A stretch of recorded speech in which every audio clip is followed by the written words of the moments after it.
Warahmatullahi wabarakatuh. Halo anak-anak, kita lanjutkan ya. Tadi kita sudah masuk di pembelajaran 1, sekarang di pembelajaran kedua.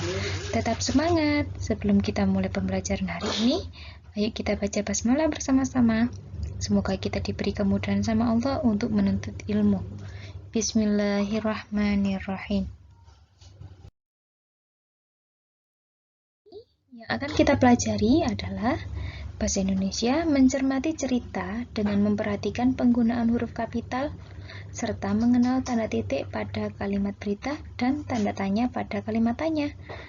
PKN mengidentifikasi aturan tata tertib yang berlaku di sekolah. Perhatikan gambar berikut ini, pembelajaran kedua. Halaman sekolah sangat indah, banyak tanaman hijau terawat. Semua siswa wajib menjaga dan merawat tanaman yang ada.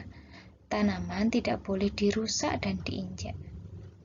Nah, kita semua harus menjaga keindahan halaman sekolah kita ya, dengan cara menjaganya dan merawatnya. Jangan sampai tanaman dirusak atau diinjak. Ayo membaca. Perhatikan ya, Nak. Merawat tanaman di sekolah adalah hal yang harus dilakukan semua siswa. Tanaman di halaman sekolah membuat sekolah tampak indah. Tanaman di halaman sekolah jangan diinjak. Jangan pula membuang sampah di halaman sekolah. Jika tanaman diinjak, tanaman akan rusak. Halaman sekolah tidak akan tampak indah lagi. Membuang sampah di halaman sekolah membuat lingkungan tampak kotor. Membuat lingkungan sekolah bersih dan indah adalah kewajiban semua siswa. Nah, ini adalah menceritakan tentang merawat halaman sekolah. Bacaan di atas merupakan contoh pentingnya menaati peraturan untuk merawat tanaman sekolah. Sekarang, coba jawablah pertanyaan berikut. Apa saja tata tertib untuk merawat tanaman di sekolahmu? Siapakah yang harus menaati tata tertib tersebut? Apa yang terjadi jika kita tidak mematuhi tata tertib tersebut? Contoh, tata tertib merawat tanaman di sekolahku adalah dilarang mencabut tanaman, dilarang menginjak rumput, dilarang memecahkan pot. Ya, yang harus mematuhi tata tertib itu adalah seluruh warga sekolah. Semua yang ada di sekolah wajib menaati tata tertib tersebut.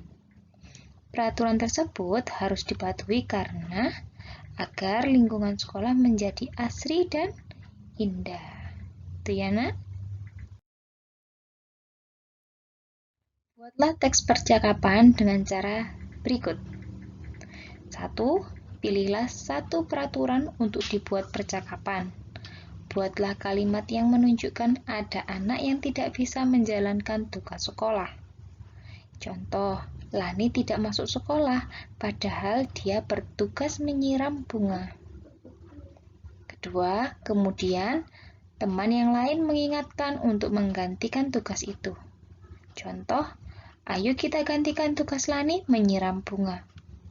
3. Berikan pula alasan penting mematuhi peraturan tersebut. Contoh, tanaman harus disiram supaya tumbuh subur. Nah, ini adalah contoh teks percakapannya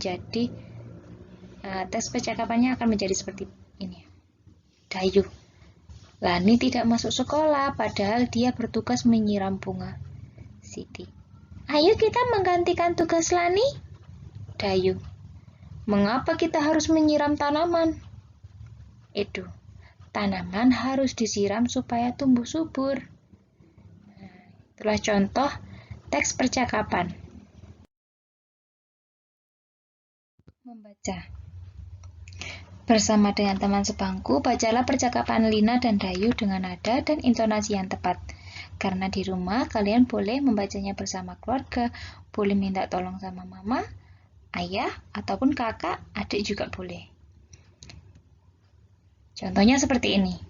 Lina, Dayu, bunga matahari yang kutanam sedang berbunga. Dayu. Pasti bagus sekali. Bolehkah aku datang melihat? Lina. Tentu saja boleh. Dayu. Siapa yang merawatnya setiap hari, Lina? Lina.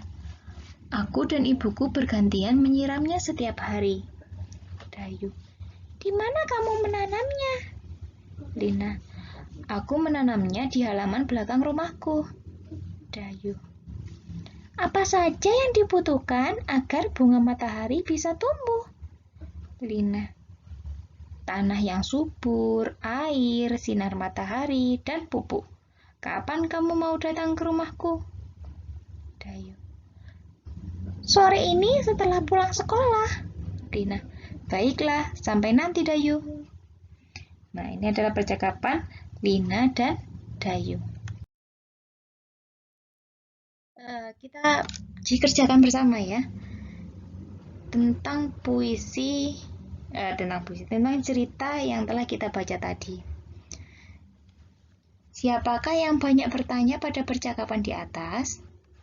Iya, Dayu. Dayu bertanya tentang merawat bunga ya. Kata tanya apa saja yang digunakan dalam percakapan?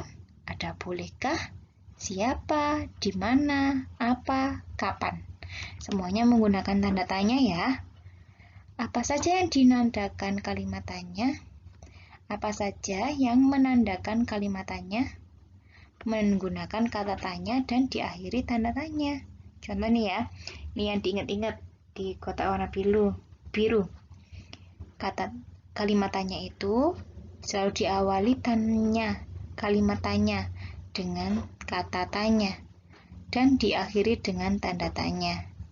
Ingat, awali kalimat tanya dengan kata tanya dan akhiri dengan tanda tanya. Tetapi kalimat tanya berikut dengan kata tanya yang ada di dalam kotak. Jawaban di samping pertanyaan akan membantu kalian. Nomor 1, titik-titik yang menanam bunga matahari ini. Yang menanam bunga matahari ini adalah Ibu Lina. Berarti apa? Yang benar? Iya, pintar. Siapa? Siapa yang menanam bunga matahari ini? Yang kedua, Lina menyiram tanaman di halaman. Lina menyiram setiap sore. Jadi apa yang tepat?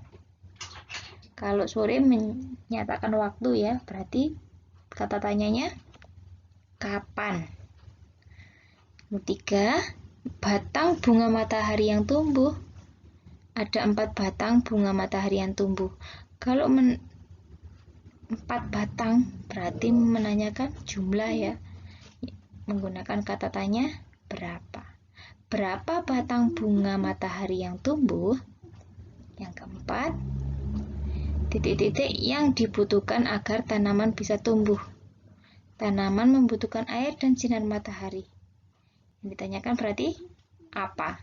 Apa yang dibutuhkan agar tanaman bisa tumbuh? Nah, yang kelima, titik-titik bunga matahari harus disiram setiap hari. Yang tepat adalah iya. Mengapa bunga matahari harus disiram setiap hari? Jawabannya, bunga matahari harus disiram setiap hari agar tidak layu. Alhamdulillahirrabbilalamin. Semoga apa yang kita pelajari hari ini bermanfaat. Tetap semangat belajarnya. Bunita tutup dengan bacaan penutup majelis. Bismillahirrahmanirrahim. Subhanakallahumma wa bihamdika asyhadu an la ilaha illa anta astaghfiruka wa atubu ilaik. Sampai ketemu di pembelajaran selanjutnya. Jangan lupa ya nak, selalu jaga kesehatan, jaga kebersihan, patuh sama orang tua. Ya, jangan lupa sholat 5 waktu. Bunita sayang sama kalian. Sampai ketemu di pembelajaran selanjutnya. Wassalamualaikum warahmatullahi wabarakatuh.